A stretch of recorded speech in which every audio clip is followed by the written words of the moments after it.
సంక్రాంతి నాటికి మీ రోడ్లన్నీ బాగు చేస్తామండి. ఎన్నికలకు ముందు ఆ రోడ్ల విషయంలో భారీగా ప్రచారం చేస్తుంది కూటమి ప్రభుత్వం. రోడ్లను అసలు పట్టించుకోలేదు జగన్మోహన్ రెడ్డి అని కొద్ది గొప్ప వాస్తవం ఉంది దాంట్లో. కాకపోతే వచ్చిన వెంటనే వేయడం వల్ల 5 సంవత్సరాల వరకు నిలబడలేదు కొన్ని రోడ్లు. ఇలా కొన్ని పొరపాట్లు అయితే జరిగినాయి, ఆ మాట వాస్తవమే. కానీ ఎన్నికలకు ముందు హామీల్లో వాగ్దానాల్లో భాగంగా కూటమి ప్రభుత్వం చేసింది ఏంటంటే కనుక రోడ్లని చాలా బాగా చేస్తాం, దాంట్లో ఎలాంటి డౌట్ లేదు, గుంతలు లేని రోడ్లు చేస్తాం అని అయితే కనుక ఏంటి బాగుండే రోడ్లు మేము మీకు చేస్తాం అని అయితే కనుక వాగ్దానాలు హామీల మీద హామీలు అయితే గుప్పించింది. ఎప్పటికీ సంక్రాంతి నాటికి. గుర్తుందా మీకు? మరి మీలో ఎంతమంది గుర్తుందో లేదో తెలియదు. నాకు సంక్రాంతి నాటికి రోడ్లన్నీ కూడా సుందరంగా తీర్చిదిద్దుతాం అనేది దగ్గర కూటమి ప్రభుత్వంలో చంద్రబాబు నాయుడు గారు, పవన్ కళ్యాణ్ గారు చెప్పడం జరిగింది. సుందరంగా తీర్చిదిద్దడం సంక్రాంతికి 4 నెలల 5 నెలలు ఉంది. కాబట్టి సంక్రాంతి వచ్చేలోపు ఈ రోడ్లను అవుతాయంటే అవ్వో, దాంట్లో ఎలాంటి డౌట్ లేదు. మరి రోడ్లన్నీ వేసేసామని చెప్పుకుంటున్నారుగా, మరి వేసారా అంటే వేయలేదు. ఒకవేళ మీ ఏరియాలో వేసారేమో నాకు తెలియదు, కానీ కొన్ని ఏరియాలు చూస్తున్నాను, ఆ ఏరియాలో అయితే కానీ వేయలా. మీకు వేసారా లేదో మీరే చెప్పాలి కామెంట్ రూపంలో. ఫస్ట్ దగ్గర లైక్ చేయండి, ఎందుకంటే ఉన్న వాస్తవాలు మాట్లాడుకుందాం. లేనిపోయి మాటలు మనకెందుకు, వాస్తవాలు అయితేనే మాట్లాడదాం. కాబట్టి ఫస్ట్ లైక్ చేయండి, నాకు మోటివేషన్ ఉంటుంది, ఎక్కువ మందికి ఇన్ఫర్మేషన్ షేర్ అవుతుంది, నిజాలు తెలియాలి కాబట్టి అందరికీ. కాబట్టి మీ బాధ్యతగా లైక్ చేయండి, కొత్తగా మన ఛానల్ చూస్తే పక్కాగా సబ్స్క్రైబ్ చేయండి. మీ అమూల్యమైన అభిప్రాయాన్ని కామెంట్ రూపంలో తెలియజేయండి. మీ ఏరియాలో రోడ్లు వేసారా లేదా? మా ఏరియాలో చాలా చోట్ల ఇలా. కాబట్టి రోడ్లన్నీ గుంతలు పడిపోయి వాహనాలకు చాలా ఇబ్బందులు పడుతున్నాయి. కాబట్టి ఎలా అంటే ఆ ప్రభుత్వ బండారాన్ని కొన్ని పత్రికలు ఉన్నాయి, ఇంకా సాక్షి లాంటి కొన్ని పత్రికలు మిగిలి ఉన్నాయి కాబట్టి నిజాలంటే ప్రజలు తెలుస్తున్నాయి. నిర్మోహమాటంగా చెప్తున్నారు ఈ మాట కొన్ని ఛానల్స్ వల్ల. కాబట్టి రహదారులు బాగు చేస్తామన్న హామీలన్నీ నీటి మూటలేనా? చిన్నపాటి వర్షానికే ఛిద్రమైన రోడ్లు, ఊరూరా అదే దుస్థితి.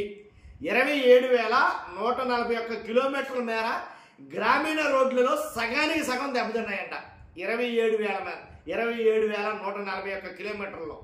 కాబట్టి కొన్ని చోట్ల కోసుకుపోయాయి, కొన్ని చోట్ల కొట్టుకుపోయాయి, కాస్త వరంగా రాళ్ళు తేలిపోయాయి. కొత్తగా వేసిన రోడ్లు కూడా దెబ్బలు తినేసాయి. కొత్తగా వేసిన రోడ్లు మరి అంత స్ట్రాంగ్గా వేసారా లేకపోతే ఎలా వేసారు ఏంటంటే నాకు అర్థం కాదు. చాలా చోట్ల వేసామని చెప్తున్నారు, మ్యాక్సిమం రాష్ట్రం అంతా రోడ్లు వేసామని చెప్పాడు ఒక ఎమ్మెల్యే గారు. అయితే కనుక మొత్తం వేసేసి ఇంకెక్కడ వేయాల్సింది ఏమి లేదు, మొత్తం రోడ్లన్నీ కంప్లీట్ చేసేసామని చెప్పారు. ఇప్పుడు చెప్తాం ఎలా అంటే ఒక్కో ప్రాంతంలో ఒక్కొక్క రోడ్లు ఎలా ఉన్నాయో చూద్దాం ఒకసారి. గుంటూరులోని కాకుమాను తోట సమీపంలో జస్ట్ ఇటీవలే వేసిన రహదారి పరిస్థితి, దాని దుస్థితి ఎలా ఉందో ఇక్కడ చూపించడం జరిగింది. సాధ్యమైతే ఫోటోలు చూపిస్తాను, నేను ఫోటోలు వేయడానికి ప్రయత్నిస్తాను. గుంటూరులోని కాకుమాను తోట సమీపంలో ఇటీవల వేసిన రహదారి దుస్థితి ఇది. ఎంత దారుణంగా ఉంది అసలు. రోడ్డు చూస్తేనే బాబు మహా ఘోరంగా ఉంది. ఇది గోతులు పడిపోయి రకరకాలుగా ఉన్నాయి. తర్వాత కర్నూలు నుంచి జొహాపురం మీదుగా వెళ్ళే వెంకాయపల్లికి వెళ్ళే రహదారి గుంతలుగా మారి వర్షపు నీరు నిలవండిపోవడం వల్ల ఇంకా ఎలా కనబడుతుందంటే కాలువలా కనబడుతున్నాయి. కర్నూలు నుంచి జొహారాపురం మీదుగా వెంకయ్యపల్లికి వెళ్ళే రహదారి గుంతలమయంగా మారిపోయింది. చూసారుగా, మొత్తం రోడ్ల నిండా నీళ్ళు నిండిపోయినాయి. ఈ రోడ్ల నిండా మొత్తం రోడ్లన్నీ నీళ్ళే. అయ్యో బండి వస్తుంది, కానీ ఆ బండి ఎలా వెళ్ళాలి ఏంటో దీనిలో అర్థం కావట్లేదు అసలు. అయ్యో ఇది మరీ గవర్నమెంట్ ఇది ఏంటంటే రాష్ట్ర రెవెన్యూ మంత్రి అనగానే సత్యప్రసాద్ ప్రాతినిధ్యం వహిస్తున్న బాపట్ల జిల్లా రేపల్లె నియోజకవర్గంలో చెరువును తలపిస్తున్న బాపట్ల రేపల్లె ప్రధాన రహదారి. చెరువేది చూడవసరం లేదు, ఇంకా ఆటో వస్తుంది చూడు, ఆటో సగం మునిగిపోయింది దీంట్లో. ఇది మరీ ఘోరంగా ఉంది. ఇక్కడ ఇది ఏ ఊరిది? బాపట్ల జిల్లా రేపల్లె నియోజకవర్గం అంటే ఇది బాపట్ల రేపల్లె ప్రధాన రహదారి అంటే అది. దారుణంగా ఉందండి అది. ఇదేంటి బాబు, ఇది మొత్తం కోసుకుపోయింది. ఎన్టీఆర్ జిల్లా తిరువూరు నియోజకవర్గం గంపలగూడెం మండలంలో ఎరుకుపాడు గంపలగూడెం మధ్య ఏడాది క్రితం R&RG రహదారిని కొత్తగా వేశారు. నిన్న మొన్నటి వర్షానికే కొట్టుకుపోయింది. ఇది మొత్తం వేసిన రోడ్డు కొట్టుకుపోయింది మొత్తం ఎక్కడికక్కడే. మరి అంత గట్టిగా వేసారా ఏంటో నాకు అర్థం కాదు. ఇదే జిల్లాలోని మైలవరం నూజివీడు మధ్య వెలపడం వద్ద ప్రధాన రహదారి మొత్తం గుంతలమయంగా మారింది. వాహన చోదకులు నరకయాతనగా పడుతున్నారు. బాబు ఇది మరీ దారుణంగా ఉందండి రోడ్డు. ఇది మొత్తం ఎక్కడికక్కడే మొత్తం గుంతలు పడిపోయింది అంతా. ఇదేంటిది మొత్తం కొట్టుకుపోయింది. ఇది పల్నాడు జిల్లా ఏదైతే పల్నాడు జిల్లా ఉందో ఆ పల్నాడు జిల్లాలో ఈ రోడ్డు అయితే మరీ దారుణం. ఇది ఒకసారి చూద్దాం. ఈ రోడ్డు ఒక్కసారి ఎలా అంటే ఇలాగా ఒక రోడ్డు 2 రోడ్లు కాదండి, మొత్తం రాష్ట్రం మొత్తం కూడా రోడ్ల పరిస్థితి అన్నిటి కూడా అలాగే ఉందనుకుంటా బహుశా నాకు తెలిసి. కాబట్టి ఆ రోడ్లన్నీ కూడా చూస్తూ ఉంటే ఎలా అంటే వర్షానికి నదులు టైపే. ఇంకోటి చూద్దామా, ఎన్టీఆర్ జిల్లా విజయవాడ గొల్లపూడి వై జంక్షన్ నుంచి సితారా సెంటర్ వైపు వెళ్ళే రోడ్డు మధ్యలో పెద్ద పెద్ద గుంతలు ఏర్పడటంతో ఇబ్బంది పడుతున్న వాహనదారులు మామూలు గుంతలు కదా, బాగా పెద్ద పెద్దగా ఉన్నాయి గుంతలు. తర్వాత కర్నూలు మెడికల్ కాలేజీ పక్కనున్న కిసాన్ ఘాట్ రోడ్డు దుస్థితి చూస్తున్నారుగా.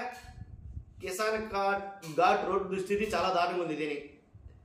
తర్వాత తిరుపతి జిల్లా చంద్రగిరి రూరల్ మండలంలోని దుర్గ సముద్రం వయా రామచంద్రపురం వెళ్ళే ప్రధాన మార్గం గొంతలమయంగా మారిన దృశ్యం. ఈ రోడ్డు కూడా మహా ఘోరంగా ఉంది.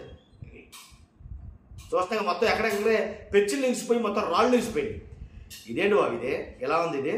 కాకినాడ జిల్లా రౌతులపూడి అండ్ కత్తిపూడి R&B రహదారి గుమ్మరేగుల వద్ద ధ్వంసమైన దృశ్యం. మనం మామూలుగా ధ్వంసం అవ్వలేదు, ఇది మొత్తం ఇంకా మునిగిపోయినట్టే ఉంది రోడ్డు అంగి ఇది.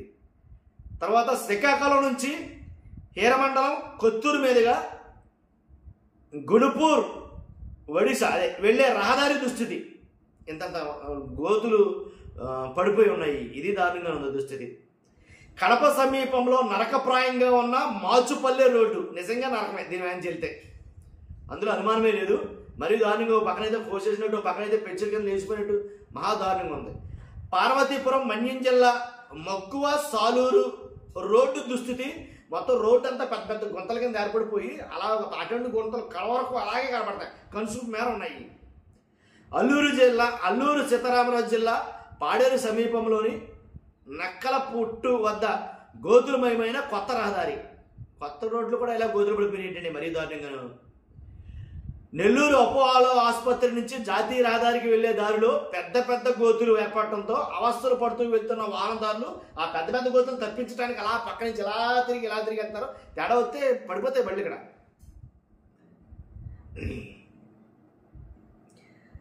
తర్వాత నంద్యాల జిల్లా పాపిలి సమీపంలో కొట్టుకుపోయిన రోడ్డు చూస్తే మీకు అర్థమవుతుంది. ఆ రోడ్డు నిండా అదేలే మొత్తం కొట్టుకుపోయింది, చూస్తే అర్థమవుతుంది మీకు.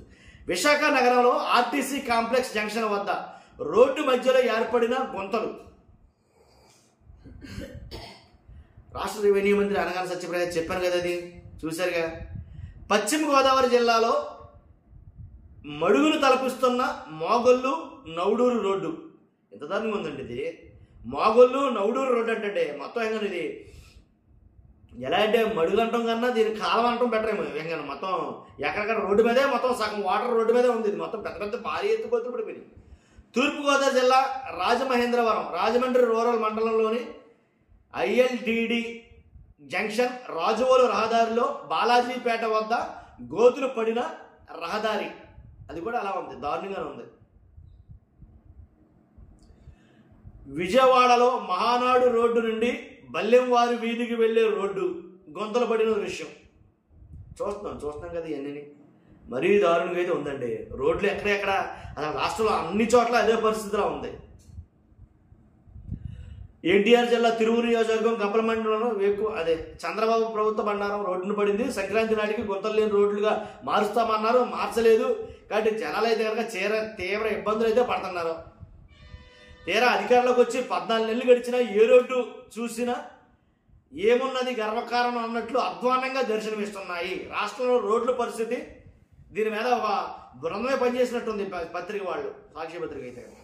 ఇదండి మరీ దారుణంగా దౌర్భాగ్యంగా చూడలేని దుస్థితిలో అయితే రోడ్లు ఉన్నాయి. మరి సంక్రాంతి అంటే కంప్లీట్ చేస్తున్నారు. ఆల్రెడీ కొంతమంది మంత్రులు ఎమ్మెల్యేలు వేసేసాం రోడ్లు అని చెప్పుకుంటారు. కానీ వేసారంటే ఇగో చూస్తారుగా ఫోటోలతో సహా సాక్ష్యాధారాలు. కానీ ఖచ్చితంగా చూస్తున్నాం మీరు అందరూ కూడా. మీ అభిప్రాయం కలిసి కామెంట్ రూపంలో తెలియజేయండి. కొత్తగా మనం చేస్తే పక్కాగా సబ్స్క్రైబ్ చేయండి. Thank you very much.